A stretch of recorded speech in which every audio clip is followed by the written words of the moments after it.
총 5개로 저희가 정리한 것 중에서 마지막입니다. 정치인이나 법조인을 체포하려 했다. 그리고 뭐 심지어 체포조를 운영했다라는 등의 정황이 나왔는데 이것도 관련 발언 보시고 이야기 더 나눠보겠습니다.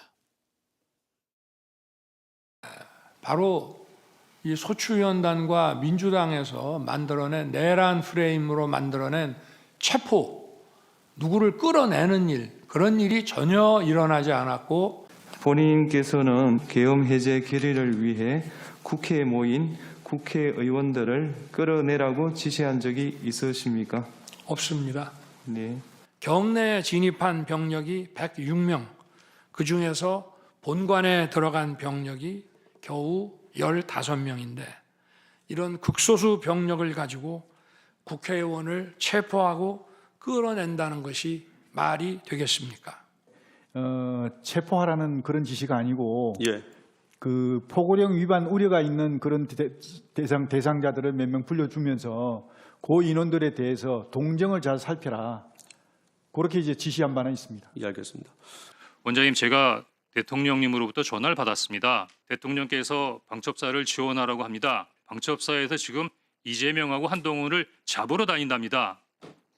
이번에 다 잡아들여서 싹 다 정리해라 라고 말씀하셨습니다. 이재명, 우원식, 한동훈, 김민석, 김어준, 조국, 박찬대, 정청래, 김명수, 권순일, 김민웅. 국회의원을 끌어내라 하는 부분들은 12월 4일 00시 20분부터 00시 35분 사이에 있었던 대통령과 전 김용현 전 장관이 국회의원을 끌어내라는 이 두 가지 사실도 맞습니다. 네, 홍장원 전 국정원 1차장이 정치인들의 이름을 부르는 그 증언 내용 많은 분들이 굉장히 충격적으로 받아들였던 그 내용도 지금 이 내란 사태 이후에 장면이 있었습니다. 많은 분들이 저런 장면도 있었지라고 지금 생각을 하실 것 같은데 여도윤 기자, 체포조 명단에 대해서 이렇게 구체적으로 증언이 나왔잖아요. 맞습니다. 예. 또 심판정에선 나오지 않았지만 조지호 경찰청장은 여기에 이재명 대표에게 무죄 줬던 그 판사도 있었다라는 걸 진술을 하기도 했습니다. 예. 그러나 대통령은 줄곧 이 부분 체포조에 대해서 특히 강하게 부인했습니다. 일단 내란 프레임이라고 했고 체포조 자체가 없었다면서 전면 부인하고 있는 겁니다. 주목해볼 만한 부분이 앞서 보신 홍장원 전 국정원 차장을 이 심판정에 2번이나 부르면서 특히 이 부분 주장을 탄핵하려고 힘을 썼던 것으로 보입니다. 이 지금까지 5가지 쟁점을 짚어드렸는데 여기서 하나라도 위헌 위법하다는 판단이 나오면 인용으로 갈 가능성이 커집니다. 그런데 또 하나, 이게 대통령직을 박탈할 만큼 중대한 파면 사유가 되냐?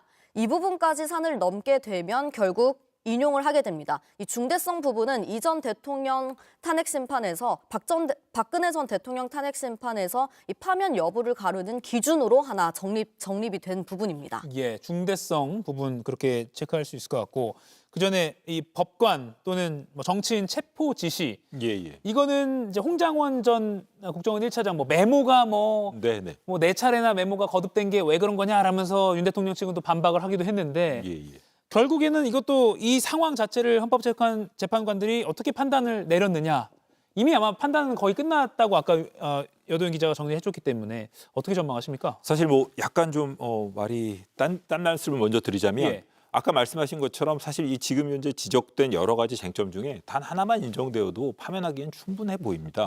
그렇기 때문에 아마 윤석열 대통령 측에서는 자꾸 이런 실체를 보지 못하도록 하기 위해서 자꾸 절차적인 요건이 갖춰지지 않아서 각하해야 된다라는 주장을 하고 있는 것으로 보이고요.